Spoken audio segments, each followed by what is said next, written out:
Hi guys, I'm sorry for the noise in the background. I'm waiting for some food, so I thought this would be a good opportunity to do this video because I'm actually on vacation, and this is actually one area I can get Wi-Fi and maybe upload this video. This is for Miss Franz, I believe. Franz Katana. I'm so sorry if I butcher your name. Okay, your first question was, when were you diagnosed? Well, I was initially diagnosed with depression right after the death of my father, because I was struggling and just really sad and just, I don't know, it's almost like I was handling it in a way that a psycho would. I couldn't cope. So I was around 18 years old when I was initially diagnosed, and they put me on Zoloft, and that didn't work out so well. So my general practitioner put me on Pristique, and that didn't work out so well either. It seemed like it just made it worse. So initially it was just depression related to the death of a loved one, and since it kept coming back over and over, and sometimes for like 4 months at a time, it eventually became clinical depression. That was my final diagnosis, and I got diagnosed that way from a psychiatrist, I believe.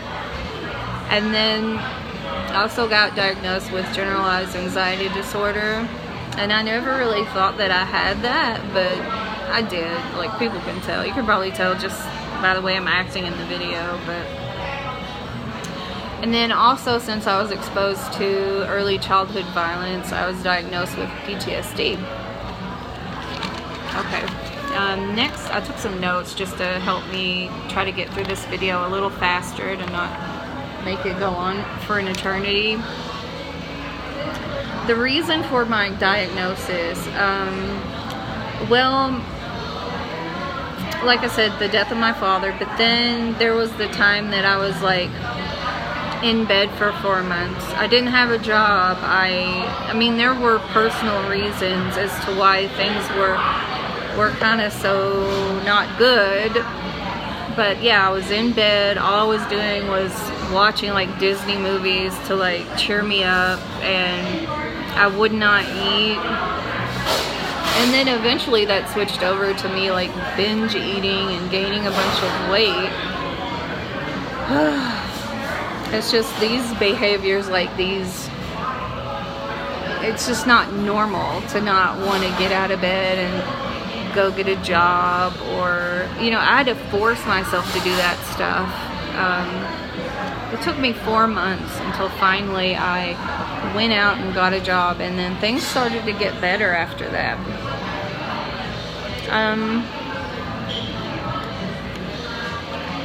I felt fine about being diagnosed. I actually felt good about it because I felt like somebody finally was listening to me, and that someone believed me finally. And as far as like my loved ones, like my mom and dad, a lot of the times they just thought it was like teenage angst that I was going through, and that eventually it would pass. And then like with my first husband, he actually enjoyed when I was depressed because it made me needy, and it made him feel more loved, I guess. But with my new husband, he has adapted to it, and he understands that I just go through these phases. And I have issues with anxiety and just irritability and all that stuff. And it just takes time for your loved ones and friends to adapt and figure it out and understand it.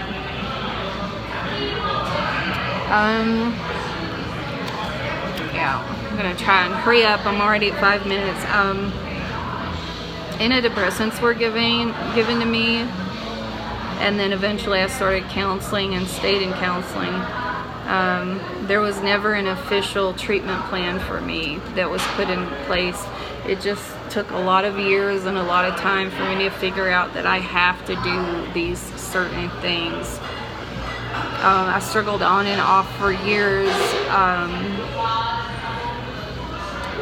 and certain medications that they would put me on, and I think Celexa was one of them, made me even more tired and more, miserable. You don't want to be more tired.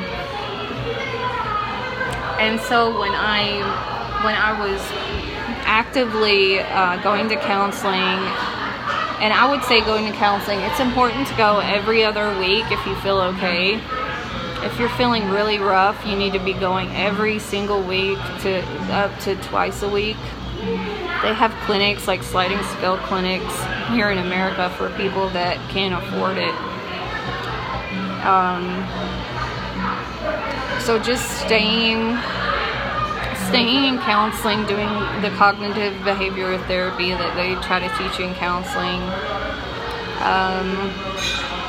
and just different things that I learned from my counselors to practice and to try. It's really important to be social and to put yourself out there, to make friends so you can find people that you'll relate to. People other than the people that are on the internet.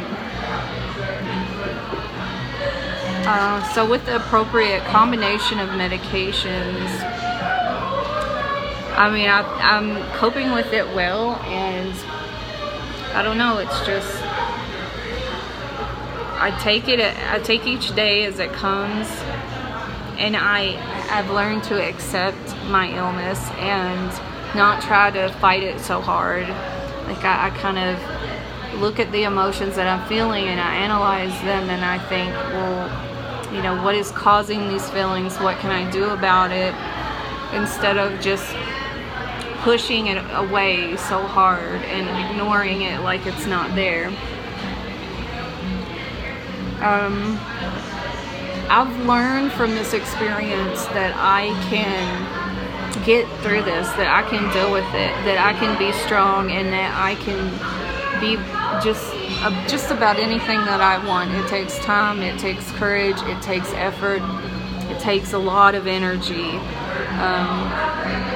Dealing with insomnia, or dealing with sleeping too much, dealing with eating too much, dealing with sugar addiction, it's just all part of it, and it's just one thing at a time, one day at a time. Don't let yourself get overwhelmed. That's what I've learned.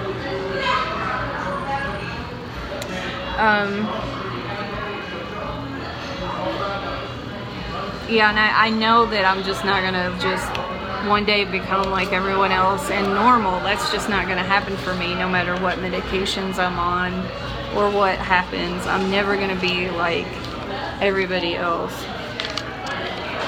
At least that's my perception. So I made this little list here, and this is the end of the video. I put, I can cope the best when I take my meds, skip alcohol, exercise daily or at least 3 to 4 times a week, plan for things that I will enjoy and get excited about, go to therapy, and stay social.